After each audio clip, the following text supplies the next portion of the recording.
Bharat Ratna doctor Bhimrao Ambedkar को कोटि कोटि नमन। ये कार्यक्रम डॉक्टर भीमराव अंबेडकर के जीवन पर आधारित है, जहां भारत की जनता के प्रति उनके योगदानों को पूरी सजगता से चित्रित और रेखांकित करने का प्रयास है। कार्यक्रम में दिखाई गई घटनाएं लब्ध पुस्तकों से ली गई हैं। इस कार्यक्रम के जरिए चैनल की ओर से एक विश्वसनीय, सजग और सकारात्मक प्रयास है कि डॉक्टर बाबा साहेब भीमराव अंबेडकर के जीवन की संघर्ष यात्रा एवं गौरव गाथा पूरे आदर के साथ घर घर पहुंचे और उनके योगदानों से सभी संपूर्णता में परिचित और आह्लादित हों।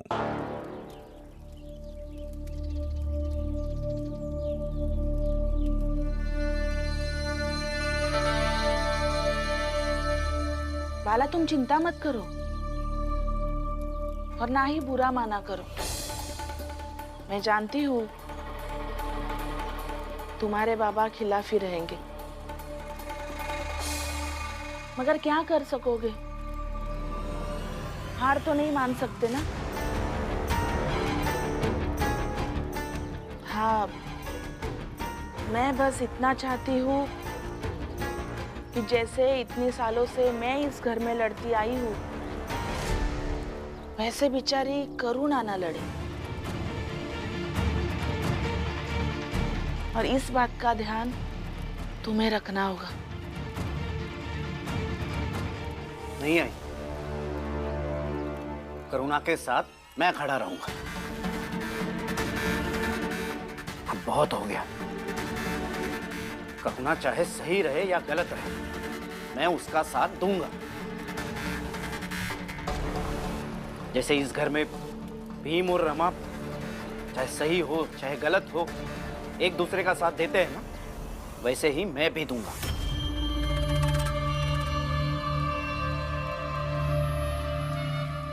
खाओ।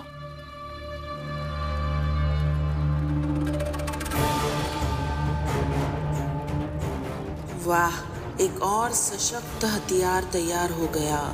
आओ भीमरमा, अब इस घर में तुम रोज घायल होगे। आओ।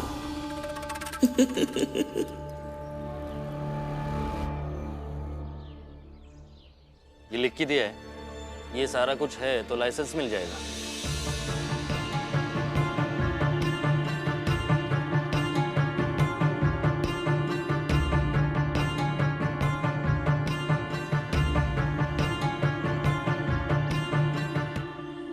सर, इसमें जितने पैसे लिखे हैं उतने पैसे नहीं है अभी हमारे पास। और इसमें यह भी लिखा है कि मुझे लिखकर देना होगा अखबार छापने का मकसद क्या है। वो भी मैंने कुछ लाया नहीं है।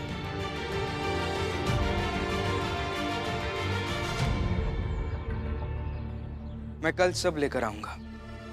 और हाँ, इसमें तो ये भी नहीं लिखा है सर कि एक ऑफिसर किसी के मुंह पर कागज फेंक कर मार सकता है। इसमें तो ये भी नहीं लिखा है कि अगर आपकी औकात नहीं है तो आपको अखबार छापने का लाइसेंस भी नहीं मिल सकता। ये शायद लिखना आप भूल गए हैं, लिख कर दे दीजिए। जाओ यहाँ से, सब मत खाओ। दिमाग खराब कर दिया है। मेरी पत्नी वहां अपमान के घूंट पीकर मेरे लिए कमा रही है। निम्न जात के होने के भार से हम लोग मुश्किल रास्तों पर रोज चलते हैं। जूझता हुआ वर्तमान और डरे हुए भविष्य के साथ हम जीवन गुजारते हैं। पर दिमाग आपका खराब हो रहा है। इतनी बड़ी पोस्ट पर बैठे हैं आप, जरा अपने दिमाग को मजबूत कीजिए।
अभी तक खाना नहीं बना क्या? बस थोड़ी देर में बन जाएगा। कितनी कामचोर हो गई हो तुम दोनों। ये कैसी देवरानियां मिल गई मुझे। करुणा, आजा आजा यहाँ पे।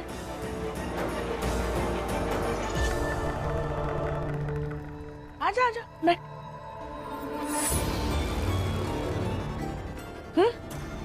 खा ले। करुणा, अब मुझे बता, आज कारखाने में क्या क्या हुआ?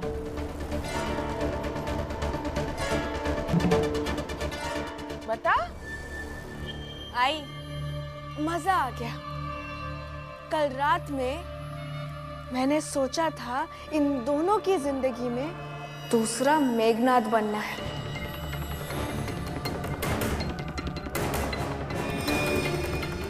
और आज मैं बन भी गई।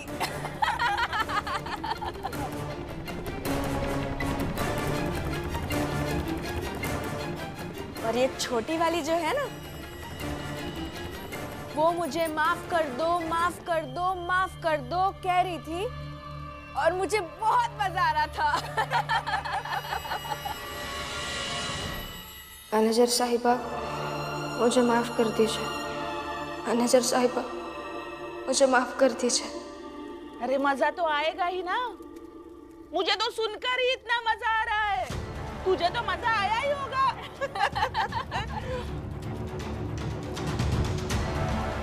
और वो बड़ी वाली, उसका बता। उससे चाय मंगवाई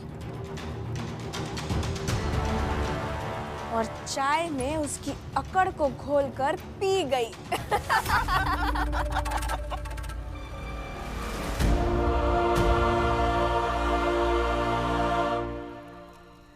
करुणा, चल बाहर। खाना बन जाएगा तो बाहर से ही मांग लेना। ये दोनों लेकर आएगी बाहर।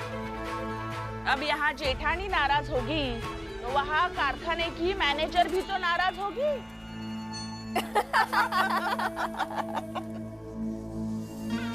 चल।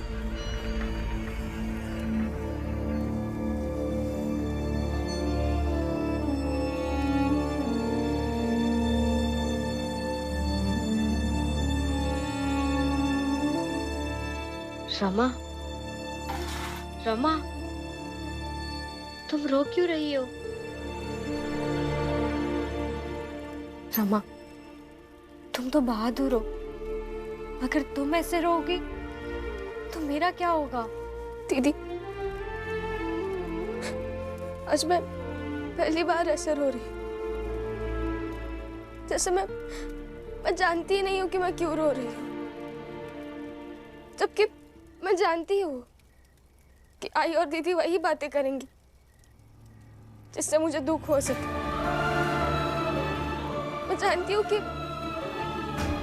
उन्हें मुझसे कोई लेना देना नहीं है। मैं उनके लिए कुछ नहीं हूँ, मैं सब जानती हूँ। मैं जानती हूँ कि मेरे आंसुओं से उन्हें कोई मतलब नहीं है। मैं सब जानती हूँ। मुझे दुख नहीं हो रहा है, लेकिन मैं फिर भी रो रही हूँ। इतनी सी थोड़ी सी भी उम्मीद नहीं बची है, लेकिन मैं फिर भी रो रही हूँ। मुझे पता नहीं मैं क्यों रो रही हूँ, लेकिन मैं बस रो रही हूँ। और ये रोना मुझे अच्छा लग रहा है।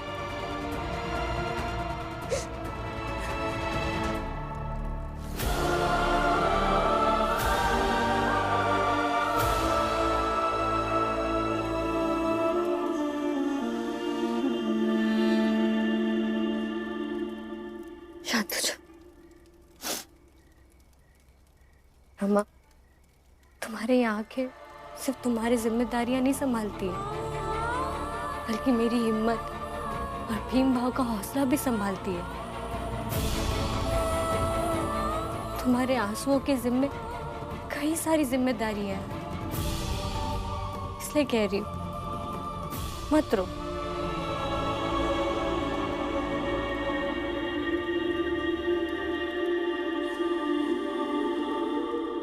अरे भीमराव, अरे रुको, अरे रुको तनिक। देखन तो दो। अब जाइए ना, अपना काम कीजिए। ए, जनार्दन, मनोहर, फुलिया, यहाँ यहाँ, अरे आओ जल्दी। अरे देखो तो सही। क्या देखे? हाँ? अरे ये है कि नौकरी से तो भीमराव का निकाल दिया गवा है, तो फिर इतनी रात माँ आए कहाँ से रहा है ये? और दूसर बात ये कि काम धंधा तो कौनो है नहीं, तो ये फाइल कौने चीज के है? ले और तीसरी कि भीमराव इतना पढ़ लिख के भी कुछ नहीं बन पावा, तो जबकि करुणा वो बिना पढ़े लिखे ही मैनेजर बन गई।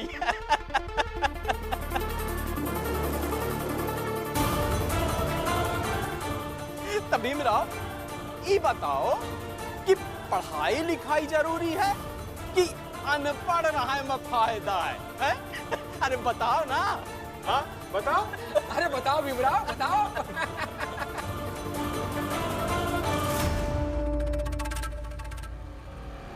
फायदा नुकसान बाद में देख लीजिए।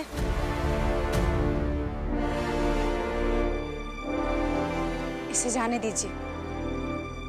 तुम जाओ भीम। अरे नहीं, रुको, बताने तो दो कि अब ये नया नाटक क्या करने वाला है। मैं बताता हूँ।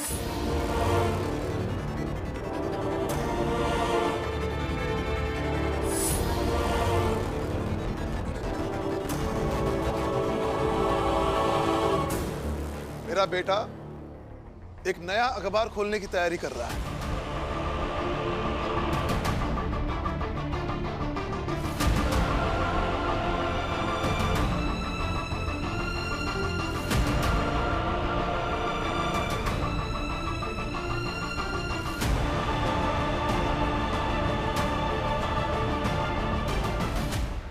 अच्छा, तब एका मतलब ई भवा कि अगर भीमराव को समंदर के तट पे कोई बैठे से मना करते, भगा दे, तो भीमराव एक तो नया समुंदर बना देगा।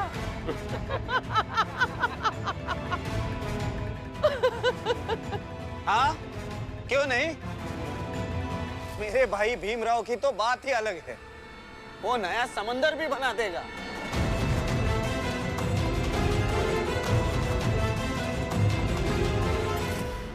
बाला अब तुम्हारे पक्ष में है। इनमें उसकी बाबा के साथ बड़ी बहस हुई, समय मिलकर मैंने अच्छे से समझा भी दिया है उसे। चिंता मत कर। आप सब क्या समझोगे? भीम, तुम अंदर जाओ। पहले दिन से ही ये लोग तुम्हें कुछ समझते हैं जो तुम्हारी मेहनत को समझेंगे। हाँ, तो ये भीमराव कोनो पहाड़ तोड़ के आवा है का? है? ये करी हम इज्जत करें, इका आरती उतारें और कहें भीम, भीम, ले पानी पी ले।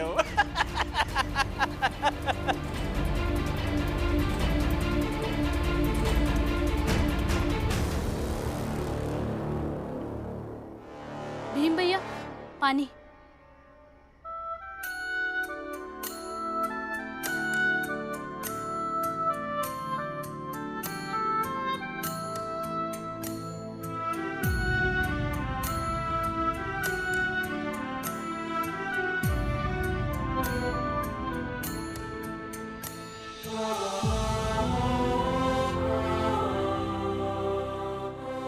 भीम भैया, लीजिए, पानी पी लीजिए। जिन रास्तों से आप चलकर आए हैं, उन रास्तों पर ये सब जाएं और मन की आंखों से देखें, तो उन रास्तों पर टूटे पहाड़ के मलबे मिलेंगे। उस पहाड़ के मलबे जिस पहाड़ ने हमें छोटा, नीचा और सबसे अलग थलग रखा है।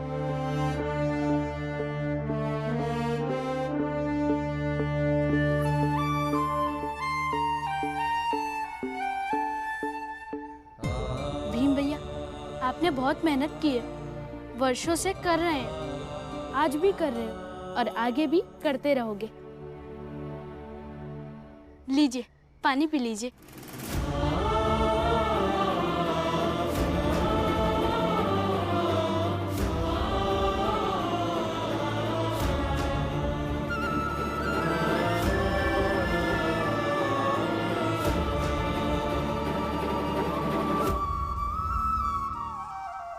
और आगे से आप इनके रोकने से रुका मत कीजिए, जबकि आप जानते हैं कि ये बस आपको परेशान करेंगे, नीचा दिखाएंगे और तोड़ने की कोशिश करेंगे।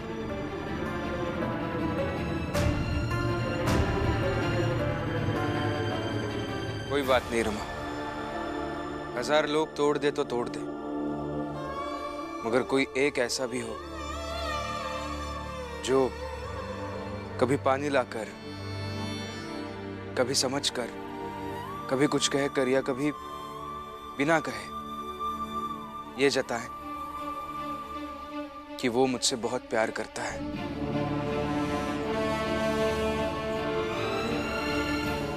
मुझ पर बहुत विश्वास रखता है, तो काफी है जुड़कर रहना, हर हाल में जुड़ना। और लोगों की बातें, शिकायतें, आरोप, ताने व्यक्ति को चाहे जितना तोड़े, मगर प्यार के एक स्पर्श से सब कुछ ठीक हो जाता है।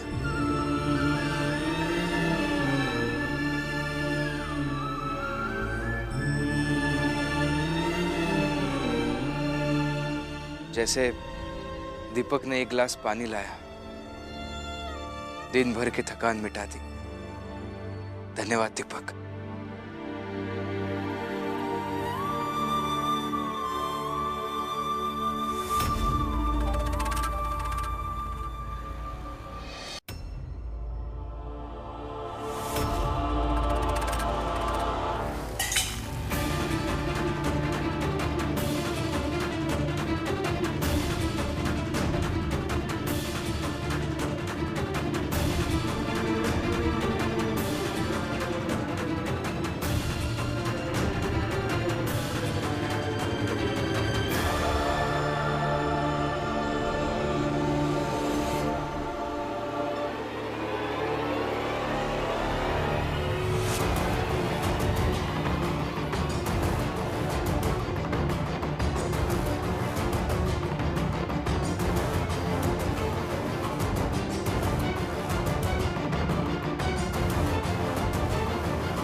बाला भैया, ये क्या कर रहे हैं आप? अभी अभी तुमने क्या कहा? फिर से बोलो, फिर मैं बताता हूं कि मैं क्या कर रहा हूं।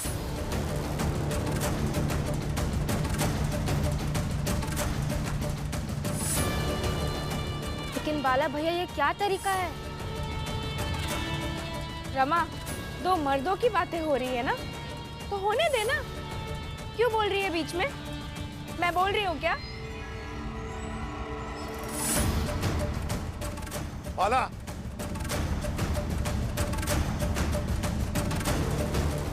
ये क्या नाटक है? ये दो भाइयों के बीच एक के पक्ष में ऐसे कूद कर खड़े रहना सही बात है? दो भाइयों की बात है ना, आपस में देख लेंगे।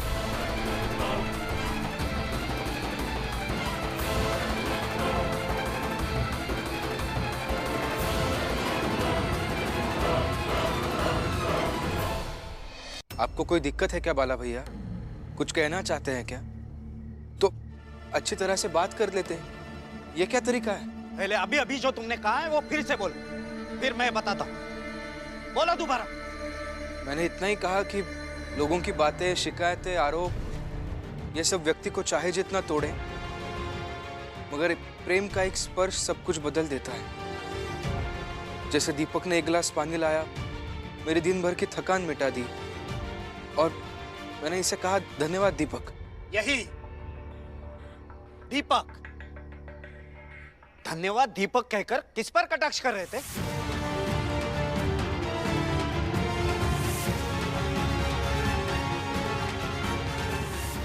चार किताबें क्या पढ़ ली? तुम्हें लगता है तुम्हारी साजिश समझ नहीं आती मुझे? साजिश? मैं तो ये नहीं समझ पा रहा हूँ कि आप किस संदर्भ में बात कर रहे हैं। उसी संदर्भ में बात कर रहा हूँ जिसकी तरफ किसी और का ध्यान नहीं जाता। पढ़े लिखे हो ना, तो बातों को घुमाकर जब मौका मिले तब अपने सारे विरोधियों को सुनाते रहते हो।